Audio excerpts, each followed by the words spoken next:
Welcome, I guess this time, the creator of ECW, the man who made it all happen, Paul Heyman. How are you doing today, my friend?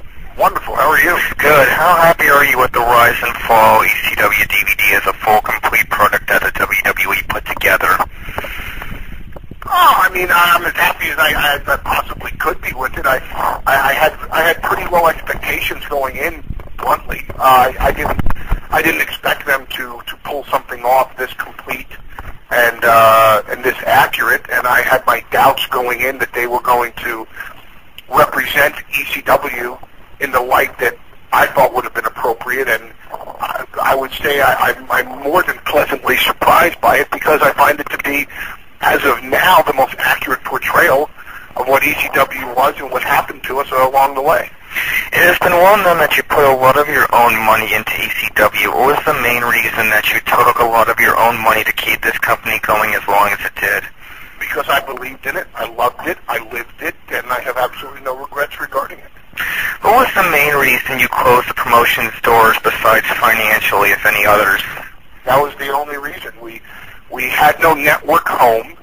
The pay-per-view industry, in demand in particular, and an executive at the time by the name of Dan York made the assessment that without ECW on a network, we could not sustain ourselves, we cannot stay alive, and that giving us the money that was coming in from pay-per-view would have been a bad business move on their part, that they could negotiate, which they did, the amount owed down with the bankruptcy court, which they did.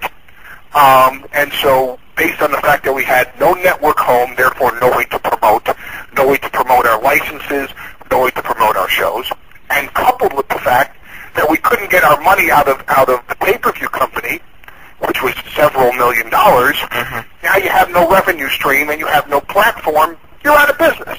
Yeah. What do you think your relationship with the WWE and WCW was like when you were told that they wanted to sign one of your talents? Well, it depends on which talent it was and how they went about it. WCW used to go about it by offering huge signing bonuses to our talent if they kept it under wraps and did what was called back then a jump. WWE was more upfront with me, and if there was a talent from our organization that was looking to go there, or if they were looking to talk to talent, which didn't guarantee them that the talent would go to them, then they were very open and above board about it, and they called me up and said, we're interested in this guy, or this guy's interested in us, and we want you to know that there's going to be a conversation. My relationship with both organizations was really different, because I resented the way that WCW did it, and understood that WWE had the attitude of business is business, and we're going to take what we think would benefit our company the most if we can take it from you. In a short summary, how important do you think the ECW very legal pay-per-view was to the company getting its name known and established, and where do you think ECW would have gone if that pay-per-view didn't do well? I think if the pay-per-view didn't do well, we were out of business immediately. There was nothing left. There was nobody that would have done business with us after that. There was no way to have procured a license. There was no network that would have talked to us. The talent would have lost faith and lost hope. I think the carrot dangled in front of all of us was that we knew that if we got on pay-per-view, we could do blow-away shows that no one else could compete with in terms of style and in terms of appealing to so many different demographics, that we knew that if we got on pay-per-view, we would be a success. Without that success, nobody would have stayed. It wouldn't have been worth anybody's while. In terms of being accepted, in the business community, again, there would never have been a license after Paralegal if it had been a flop. It just nothing would have happened. From there, it would have been, well, this was the little train, that could but couldn't, and instead, we showed, wow, they really could. Do you think that TNN didn't do a good job of trying to help promote the ECW TV show, and that really hurt the company at the end? It's not only do I think it, I know it. TNN is the main reason for the chain of events that led to the demise of ECW. We went on CBS Cable, which was then known as the Nashville Network, and was changing to the National Network. Mm-hmm. What a brilliant marketing plan that was.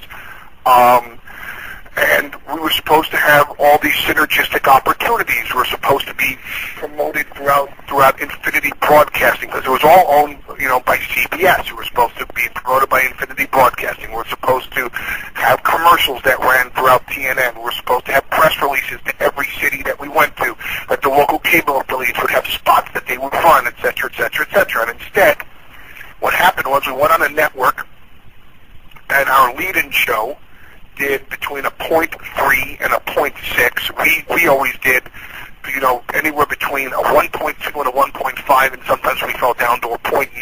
Yeah. But that's when our lead-in was doing a 0.2. And in the meantime, we were by far the highest-rated show on the network. We were blowing away anything that they had, and we were in a horrible time slot on Friday nights, which I have no complaints about because I agreed to it.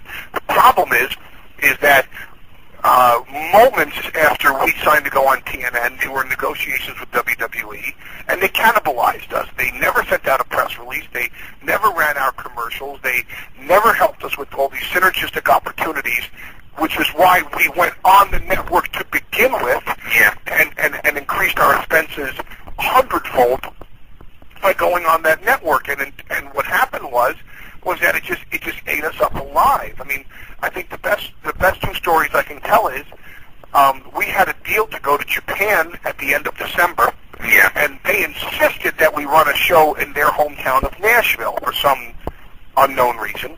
Yeah. We booked Nashville, Tennessee, and we are expecting press releases and local affiliates and radio spots and interviews and newspaper talk, and they did nothing. Not one thing for us going into Nashville.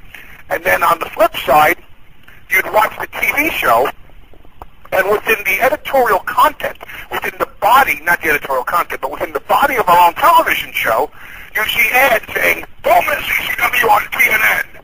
Well, they're watching it. So I'd call up Brian Hughes, who was the executive vice president of TNN at the time, and I'd say, "Hey, Brian, thanks for the advertisement. It's really wonderful, but should we air it somewhere else besides our own show?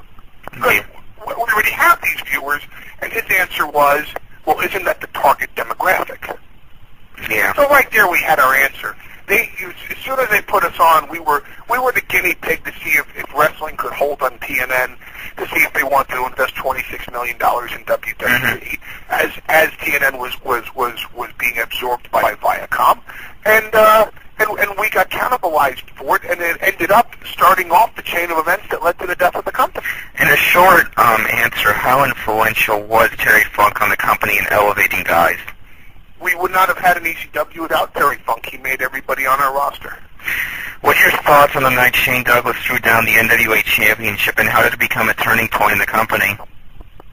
Well, I mean, my thoughts was that we did the right thing. It was something that we were very specific in doing, because we wanted to make a statement that everything that had been written in wrestling before that day was considered the Old Testament, and we were going to write the New Testament. There has been much talk that WWE might start up an ECW brand or promotion under their company. Do you think there is any possibility or truth to that at all? I certainly hope not, because I don't think it would succeed. I mean, could we do it as a one-time thing, or once in a while thing? Yeah, I think people would be very, very interested to see a 2004, 2005 version of an ECW show. But to do ECW now as a promotion, certainly under the auspices of being corporately owned, would never work because that's not what ECW was about. Yeah. And if it were to be attempted, it would prostitute what the brand truly was. You have been on and off as a booker and part of creative for WWE. Tell me what you have learned about working with other people as part of WWE creative in all. Well, I mean, it depends on who we're speaking about. You know, I mean, I try to learn from anybody. I mean, I used to get ideas in ECW from members of the ring crew. I used to get it from fans. I used to get it from the guy at the local deli. I mean, if you pay attention to